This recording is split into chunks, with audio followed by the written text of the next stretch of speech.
Hello, everyone. Welcome to the Film for Fans podcast, your home for movie news, reviews, and movie fan views.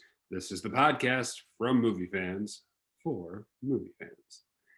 I am your host, Ryan Dunlevy, joined as always by my co-host, Rob Dunham. Hi, everybody. All right. So we love the Film for Fans podcast. We hope you love the Film for Fans podcast. So if you do, give us a shout and share it with your friends. Like, subscribe, rate. If you do, you too will be able to grow a glorious beard. If you don't, you'll grow my beard. If you want to grow a glorious beard. I guess that's not a universal thing. But I don't have so much a beard as much as pasted on hairs on my face. Yeah. You or someone you know will be able to grow a glorious beard. We'll put it that way. You have the power over the beard growing. Genetics be that way sometimes. All right. So this is not a beard podcast, unfortunately. Oh. Yes. But we do have a great show in store for you. We are going to talk about May possibly being the big theatrical return for blockbuster movies. Avatar is trying to chase records for cash. And we will play a new game called Name the Actor. That's right. And of course, our watch list. Rob, you ready to get started? I'm so ready. I did like 5 minutes of research, so let's go. Man, okay. Doubling it up this week. I love it. Putting in the hard work. So provide the quality right. for the people.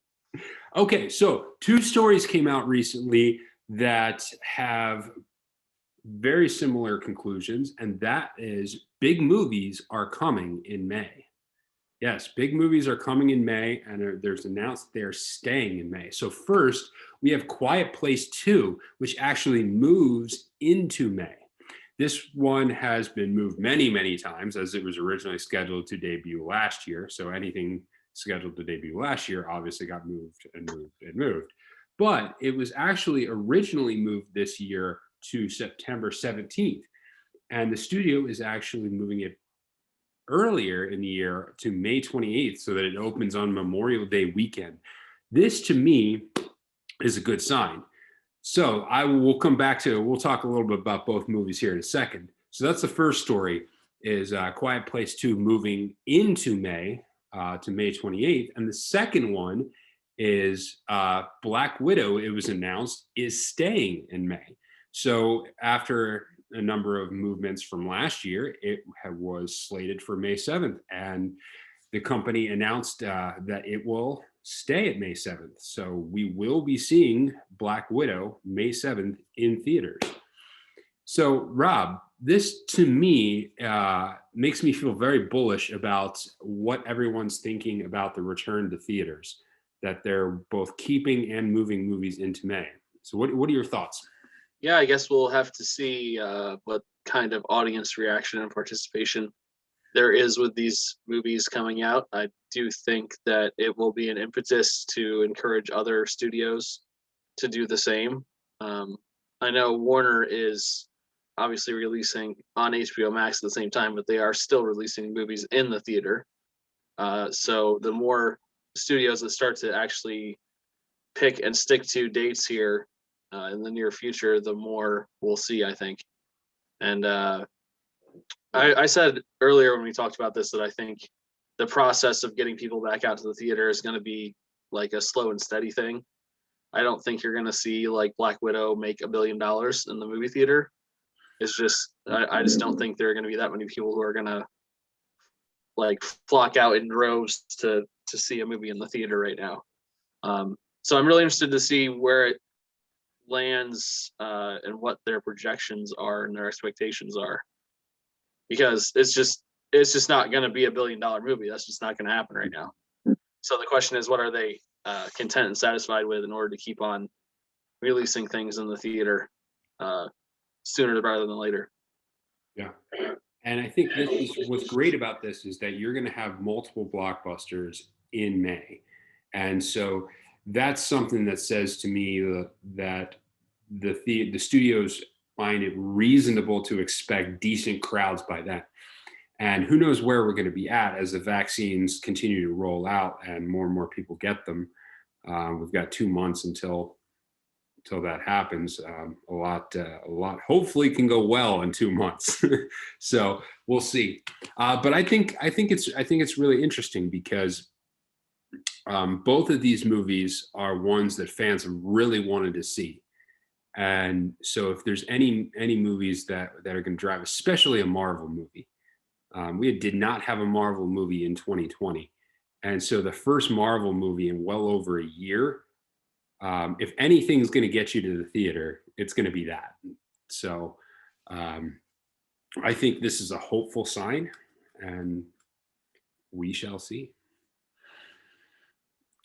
Okay. Do you have anything to any comments on A Quiet Place 2 or Black Widow as movies? Well, I'm pretty excited to see that the reception to A Quiet Place 2 from those who have seen it has been pretty positive, because the first one was such a unique story and way of telling a story that you have to wonder how do they follow that up and make it just as good, because the the setting and the methodology behind the first one have kind of been ruined now. And the story's been told, so how do you keep that same kind of tension going throughout the second movie, because there's got to be a whole different level of things. And from what I've seen and read, people have said that it's matched that expectation, which is pretty exciting, and I'm very hopeful about it. I think John Krasinski showed that he's very adept at directing and writing with the first film, so it'll be very fun to see what he does with this one. Yeah, and I love the thought that this is both a prequel and a sequel. So that right there has a level of intrigue to it, where you're gonna assume you're gonna be seeing things before the alien invasion and then what it's like afterwards. So it'll be interesting to see how much of that story balances on which part of the prequel or the sequel. So I think it's going to be fascinating, because it's like you were saying, it's such a unique concept. It's going to be hard to do a sequel on. So if that goes well, then Krasinski really needs to be getting more films to direct. I think that makes a lot of sense, because spoiler alert, if you have not seen the first one, he dies. So you were kind of wondering, like, how's he going to play a part in this, because his character was one of the main driving forces of the first movie. So I think having some stuff set in the past will, only enhance the movie story as a whole. Yeah. And Black Widow is one of the first of the next wave of Marvel movies. So bringing to light some of the other characters. I mean, you can't really call her a minor character, because she played a huge role in a lot of the movies, but she's one who had not had her own movie. So it will be interesting to see whether her character is strong enough to launch the next wave of Marvel. Yeah, I think her character's arc has just grown little by little over the course of the movies, to the point where in the last Avengers movie, she played a really significant part and was part of, I guess, the major turning point in the movie that allowed things to go the way they were hoping they would go. Yeah. Okay, so let's move on to our next story. And I'm just gonna call this one, this is money grabbing. This is just sheer money grabbing, glory hogging. I'm getting my opinion right out there right from the start. So, and the story is that Avatar got a surprise re-release in China. It's back out in box offices in China. And of course, this means that there's a chance that it reclaims its throne as the world champion of the box office. It was, for a number of years, for a long time, held the record for the largest box office revenue. And then it was surpassed by Avengers Endgame. And apparently James Cameron wants it back, because he's a show-off. Can't make our other movies. It'll take decades to make another movie, but hey, we'll throw that one back out there just to make sure that we take the glory from Endgame. What what are your thoughts? What are your thoughts on Avatar's re-release and possibly taking back over the number one movie throne? Well, I have a couple things to say about this. First of all, James Cameron will never let go of the top spot. Oh Secondly, when I heard there was a movie re-releasing about blue people, I was very disappointed it was not the Smurfs. Third of all, this is not new. Like this might seem like a new concept to us, but it's not a new concept in the history of movies because no. one of the most famous movies of all time and one that held the top spot in box office for a long time is a little movie you might have heard of called Gone with the Wind that I think had like 13 or 14 theatrical releases. It was released in the theater like 20 years after it first came out because part of the reason is that movies of that quality just were not made very often. So they knew that when they put that in the theater, people would pay to see it. Yeah. Another one that has done this is Snow White and the Seven Dwarfs, which I believe has been released every 10 years since it came out in the theater. I saw it in the theater when I was a baby, and I think it was either the 35th or 40th anniversary of the original movie. I would have to ask my mom. But that's the first movie I saw in the theater as a kid was Snow White and Seven Dwarfs. And it was like 35 or 40 years old at that point. So this is not a new thing. We don't see it often. I guess we see it with like special screenings, like theaters will do like a Friday night old movie, but you don't really see too often movies coming out for longer theatrical runs. With Avatar, it said that it only needs to make $8 million or so to surpass Endgame. It's going to make that in like the first weekend, probably in China. Like, there's no doubt it will pass Avengers for the top spot, in my opinion. What I say though is I want an asterisk. I want an asterisk, Roger Maris style. You know, I don't. I think James Cameron. I think James Cameron is a punk, and this is just pure propaganda, Chinese style propaganda. That's that's what I got to say about this. Well, if a movie ever does come and take Avatar's spot, one thing I know about James Cameron is he'll be back. Oh man, we got to end this segment before you start going down the rabbit hole of James Cameron movie quotes.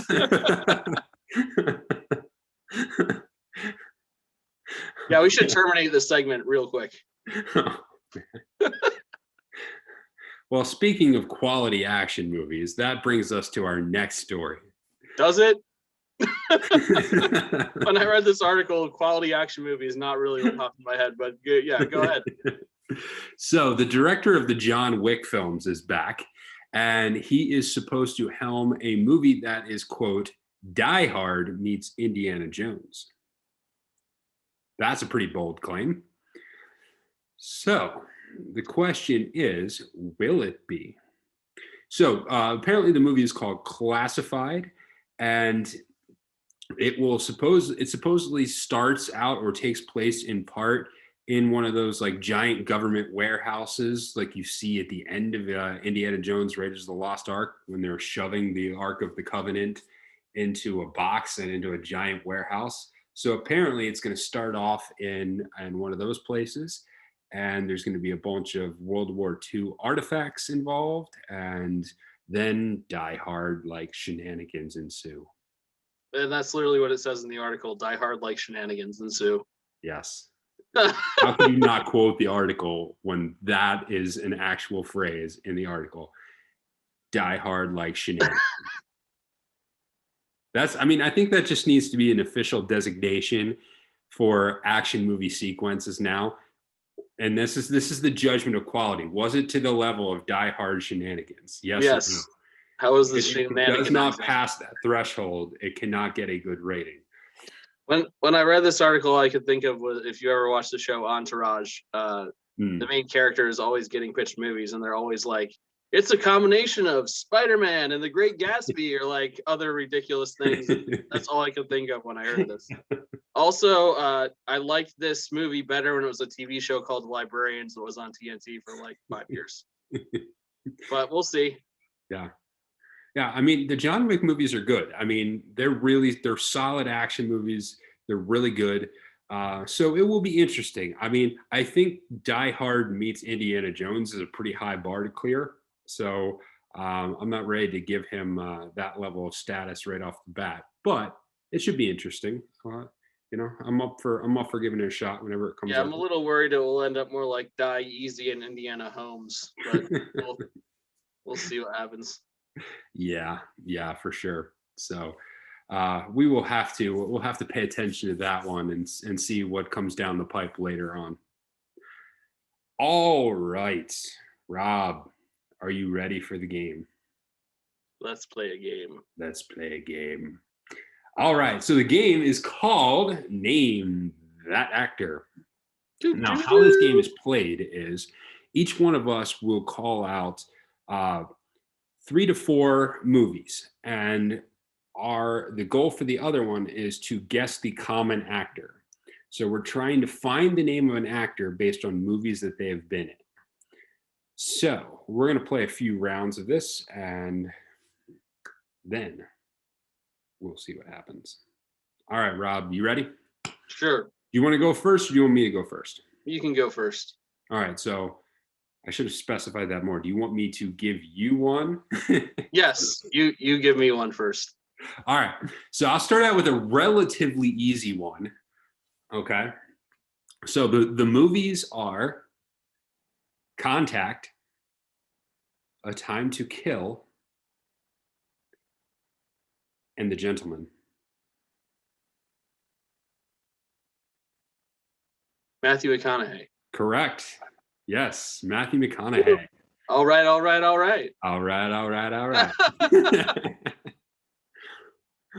Which, All right. yeah. I guess I'll go then. Okay. Con Air, Okay. The Thin Red Line, Hot Tub Time Machine, and Being John Malkovich. Con Air, Hot Tub Time Machine, Thin Red Line, Being John Malkovich. Okay, this is going to be a little more difficult because 3 of those movies I've seen once, maybe twice.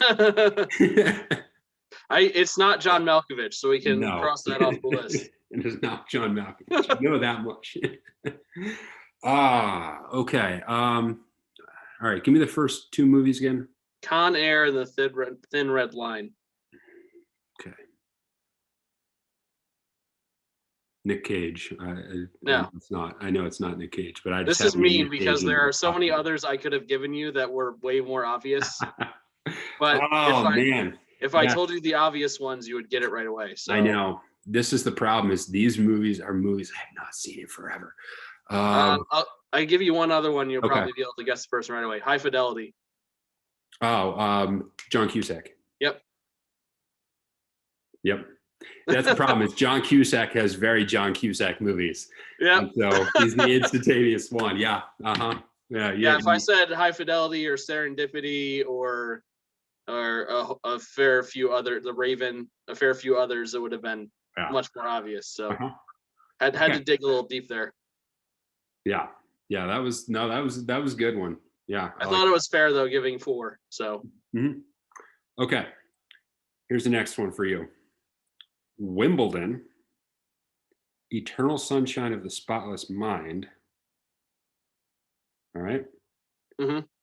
Spider-Man.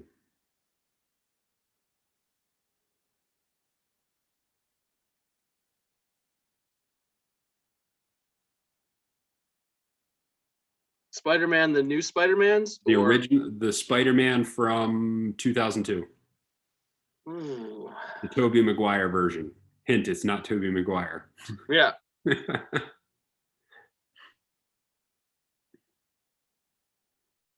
I've only seen Wimbledon once. The other 2 are Spider-Man and Eternal Sunshine of the Spotless Mind. Yes. I've seen Eternal Sunshine of the Spotless Mind a lot of times, so I'm trying to think through the people that are in that movie.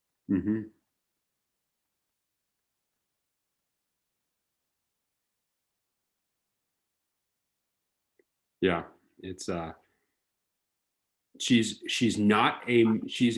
plays a decent role in Eternal Sunshine of the Spotless Mind. And I've given you 2 clues in that one Yeah. statement.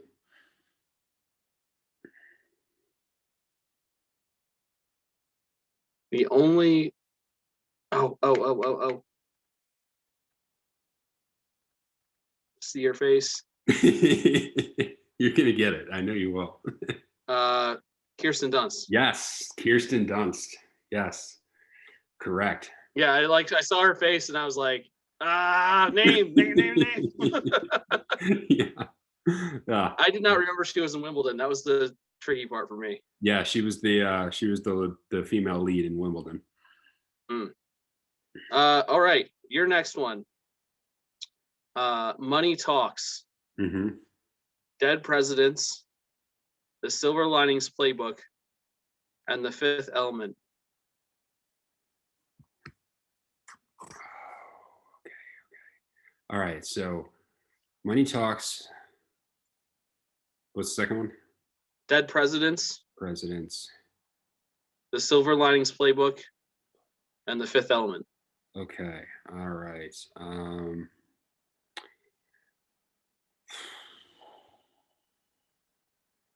This is another one where if I give you one more, you'll know it instantly. I'm gonna say either Charlie Sheen. Charlie Sheen is in Money Talks, but it's not him. Michael Tucker. Chris Tucker. Yes. Tucker. Yes. I know that's what you meant, so you get it.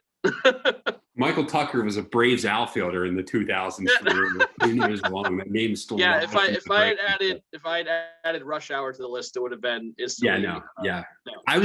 I was initially thinking Michael Tucker, but then I was like, wait, I don't remember him in. It's been too long since I've seen The Fifth Element. That's just. Yeah, he's the Chris Tucker is like the radio DJ guy. Yeah. On the space cruise ship, very flamboyant guy. Yeah, he's always flamboyant. How he really Ruby Road is his name, I believe, in the show. Yeah, he can't do non-flamboyant. So. Yeah. And Money Talks, he is off the wall, insane criminal guy. Yeah. Okay, you ready for your next one? Yes. All right, so we are going to go with. Sorry about that. We're going to go with Skyfall. Okay. Collateral. No Country for Old Men. Javier Bardem? Yes, Javier Bardem. Yes. I wanted to use Javier Bardem, but so many of his movies are foreign, and they're like, yeah, nobody's going to get that. Yeah. Yeah, Skyfall and No Country for Old Men made that one. I was able to make that connection pretty. Yeah, that's a pretty easy connection. All right, I've got one more for you. This is probably the easiest one, I think. Okay. Out of the 3 I've given you. Because it involves a recent movie, so it might be a little easier for you because of that. Empire Records, Armageddon, Reign Over Me, and Ad Astra. Okay. All right, name them again. Empire Records, Armageddon, Reign Over Me, and Ad Astra.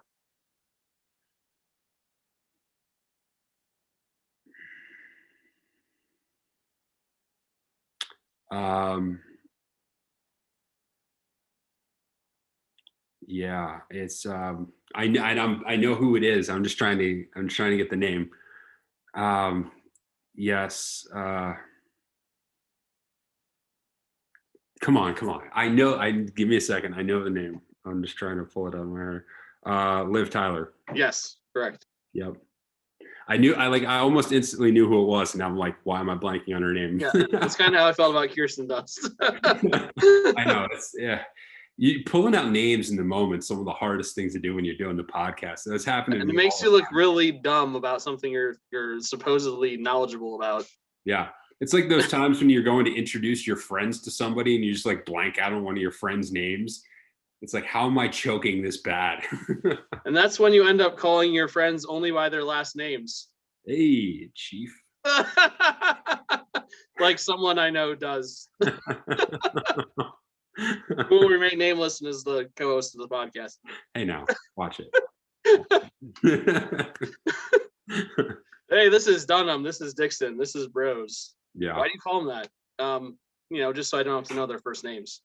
Yeah, they just don't need first names. They're good how they are. All right. Okay. Before the bashing continues, so let's move on to our second discussion topic for the day. So as you may or may not be aware, next Wednesday is St. Patrick's Day. And as someone whose name is Ryan Dunlevy and has a red beard, I proudly say that I am Irish. So in light of that, I one of the things I do is I always watch one of my favorite kind of Irish mobster gangster type movies when on St. Patrick's Day. It's one of my personal traditions. So I thought what would be fun is we talked about some of these over a little bit is what are movies that you have to watch or you regularly watch on specific days? Are there specific days of the year that you regularly watch anything? No. No. End of segment. No. Just no. We're done. To be honest, there's other than Groundhog Day on Groundhog Day, there's not a whole and V for Vendetta on November 5th. But you're going to mention both of those, so I don't have many too different than that. I am thinking about St. Patrick's Day though, and maybe I'll watch Darby O'Gill and the Little People on St. Patrick's Day with Sean Connery from the 50s. Yeah. It's a classic Leprechaun movie, so and more fun than watching like a Leprechaun horror movie. Yes. So maybe I'll watch that. Maybe I'll watch one of the movies by a studio I'm going to talk about when we get to what you should watch this week. Foreshadowing. Yeah. Because it's Irish. Yeah. But yeah, how about you? So for me, there are several. Like as we talked about, February 2nd, I love to watch Groundhog Day. It's just a great movie, and it's always fun. It was funny because it was I saw that it was on Apple TV. It was one of their movies of the week because I guess enough people had rented Groundhog Day. So that was pretty cool. So February 2nd, I'd like to watch Groundhog Day. Obviously, November 5th, you have to watch V for Vendetta. Remember. And St. Patrick's Day is the other one that I very often will watch a specific movie. But this one isn't one. I kind of rotate back and forth between The Departed and Boondock Saints. So both of them are great movies. It was the Boondock Saints for a long time until The Departed came out. Once The Departed came out, I'm like, this is worthy of going into the St. Patrick's Day rotation. It was a fantastic movie and one of the last like really top quality movies that actually won Best Picture. Like Blockbuster made a lot of money. People saw it. Movies that actually won Best Picture. So certainly worth watching. So those are the three main ones for me. Obviously, we watch Christmas movies during Christmas time, but those are three that I watch on specific days. So I think we should have more specific days that we watch movies. I don't know if there's a ton of other movies there's a few New Year's Day movies, but they're not really that good. We need more movies that we watch on specific days. Yeah, we need to research. We should have an article about like watch a whole bunch of movies and movies that mention specific dates, and have like a calendar of movies that you should watch every year. Yeah, I was actually watching an old episode of Mr. Robot where he lands at a movie theater on, I think it was October 15th, 2015, which is the date that Marty goes to the future. So maybe there's some Back to the Future, because that's the one that references specific days. Maybe we'll have to have a Back to the Future day. Now it's Back to the Past. Yes. Yes. No more time travel. The future's already happened. How sad. All right. So with St. Patrick's Day coming up, make sure you watch one of your favorite Irish themed movies. So have at it. My wife will probably want to watch Brooklyn, about Irish immigrants. I will try to talk her out of it, but it's not a bad movie. It's not one of my favorites, but it's a good story about an Irish immigrant. So you can watch Brooklyn if you're more romantically inclined. Aww. Yeah. Okay, so what are we doing for our watch list? These are movies that we have watched over the past week. And Rob, hit us up with something you watched last week. I watched, unfortunately, a movie called Cold Pursuit starring Liam Neeson. Oh, yes. Do not recommend to anyone. Okay. It's a very interesting, that's using the term in a very broad sense, movie about Liam Neeson's character who drives a snowplow in cut off town in the middle of nowhere, Alaska, that he literally has to snowplow through feet and feet of snow just to provide access on the one road. So as he's driving the snowplow, there are literally like 10 cars behind him just following him because it's the only way out. Now that would be kind of interesting, I guess. But then it turns out that his son is a drug dealer or tied to a drug dealer and manages to get murdered. So he ends up taking somebody else's son, which seems antithetical to the whole Liam Neeson's, character of not liking people to take his family away from him. But to be fair to him, he does it to like protect the kid because other people are trying to take him and murder him. So, yeah. There's a whole bunch of violence and shooting and meaningless death, and it's definitely an old man Liam Neeson action movie. I can say that. Too much action plowing. I mean, the climax of the scene is he brings a bulldozer plow thing, some kind of equipment out of the garage that can snap a tree off. Snaps the tree off and puts it through the roof of the guy's car. And so the guy can't move, and then shoots him about 30 times to kill him. Oh, that's something. So yeah, that's definitely something.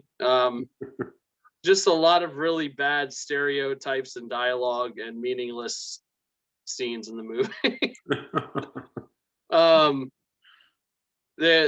It seems like it was a movie that thought it was more serious than it actually was and took itself too seriously. I mean, it was fun to watch as a mindless pursuit, but I would not recommend watching Cold Pursuit if you want to watch a good movie. So this is really Rob's anti-watch list. Yeah. Well, I watched it, and I'm trying to save you from watching it. Something I did watch that was good was Ratatouille, which I have not seen in a while. And one of the things I found about these animated movies is that when I watched them for the first time, either in the theater or at home, I probably paid really close attention and like recognized and saw everything.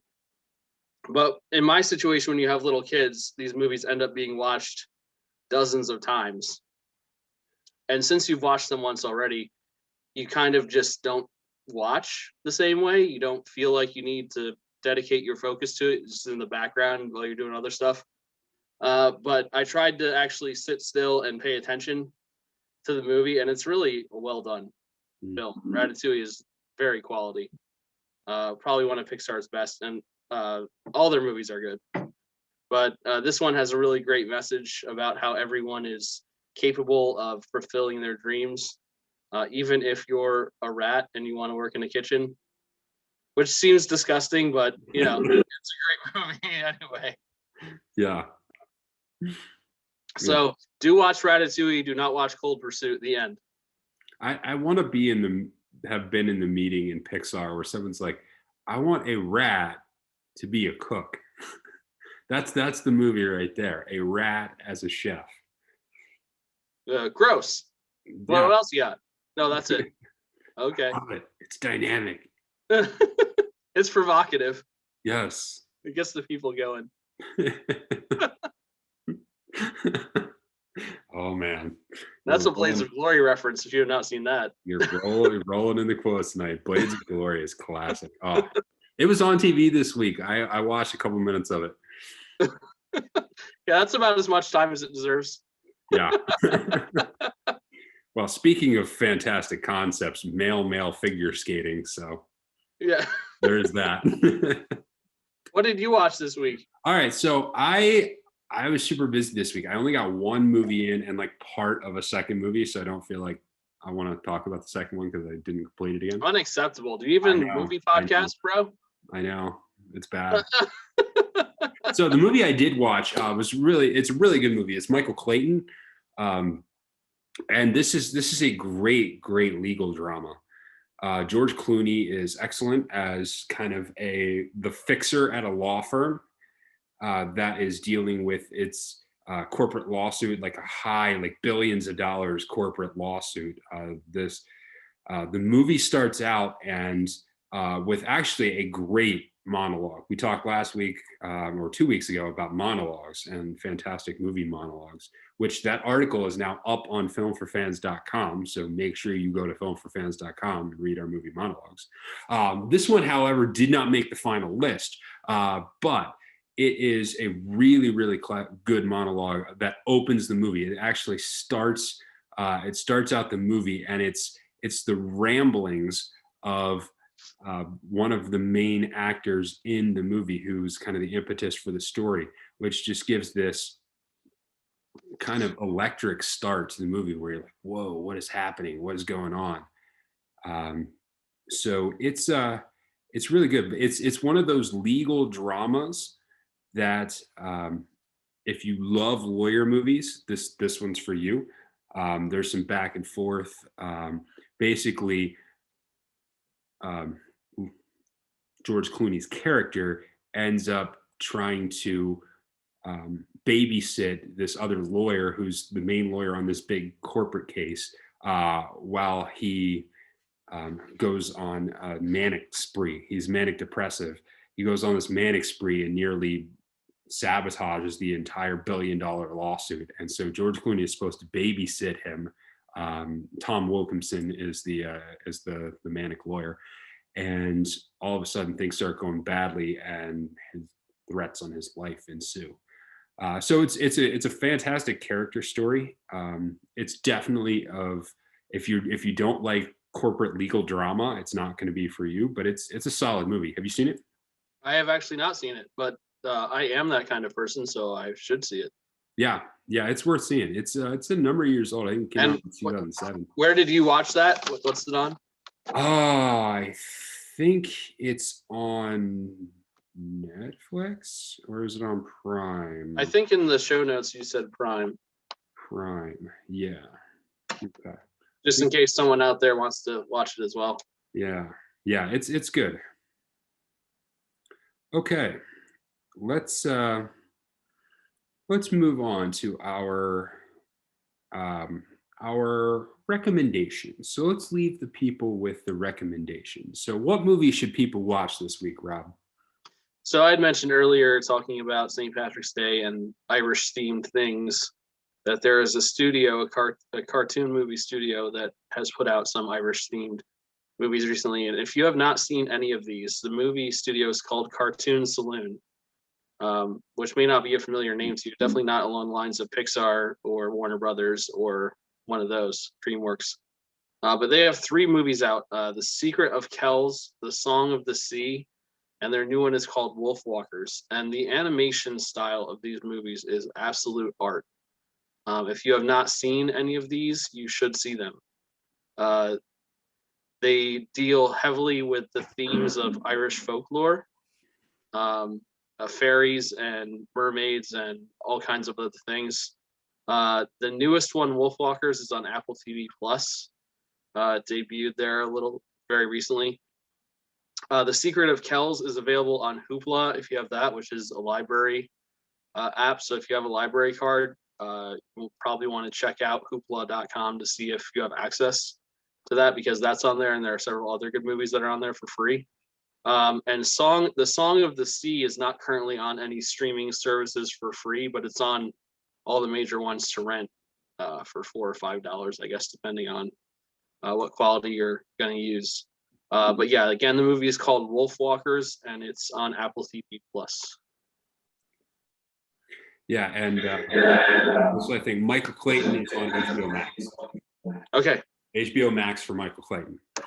And my recommendation this week is one movie I mentioned earlier to go for St. Patrick's Day, and that's The Boondock Saints. So The Boondock Saints was this indie movie that came out in the late 90s, very low budget, but it is fantastic. Now, this new movie is not for kids. It has a lot of violence. It has a lot of language. It is it is a fairly ridiculous movie, but it is awesome. The basic premise is there's two Irish brothers who hear a story from their priests about how the famous Kitty Genovese story from the 60s where she was being stabbed and a bunch of people heard her and did nothing.